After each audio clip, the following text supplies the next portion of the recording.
Ja, hallo, liebe Modellmann-Freunde. Hier eine kurze Vorstellung der neuen Roku 218, Artikel Nummer 70755, beheimatet bei der Press. Und ja, Neuerung bei diesem Modell jetzt ist wohl ein neuer Sound. Den ersten Erfahrungen nach hat sich der Sound ja nur aus Marketing-Sicht offensichtlich verbessert. Faktisch muss ich auch sagen, dass ich mir eine 218 ein bisschen anders vorstelle. Aber hört selbst.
Was man auf jeden Fall auch noch sagen sollte und wissen sollte, bevor man sich die Lok kauft, offenbar hat sich was am Motor getan. Jedenfalls läuft die Lok ohne Sound nicht so seidenweich wie zum Beispiel meine Roku Baureihe 210. Der Motor hat ein deutliches Laufgeräusch. Wenn man den Sound mal ausmacht, dann kann man das auch hören.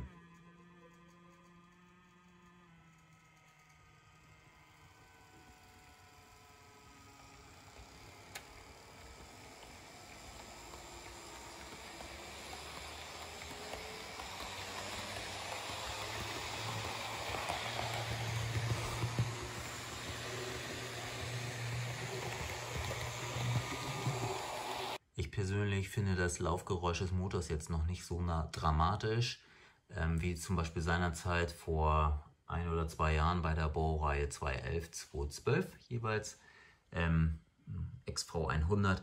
Da ist das Laufgeräusch einfach sehr laut oder das Getriebe, ja. Ja, nebenbei sieht man hier noch die IC Trix 2013 Wagen, wo ich noch nicht alles optimal habe. Deswegen flackert der Steuerwagen, warum auch immer. Ja, Stromabnahme, müssen wir mal gucken. Bei dem Zug ist das so, dass der natürlich toll zu der Roco passt.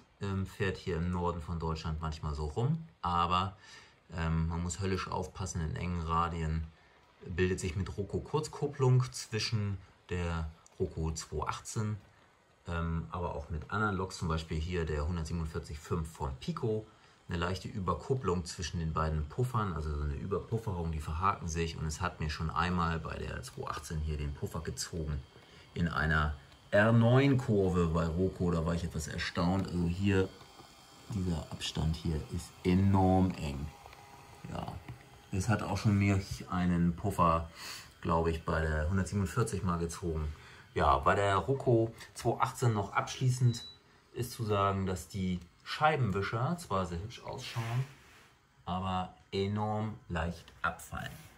Das sind diese beiden aus Metall angesetzten Teile. Sieht toll aus, aber Obacht, gerade für die Bodenbahner, die ja ein größeres Areal abzusuchen haben, das kann schnell nervig werden. Ich werde sie vermutlich festkleben.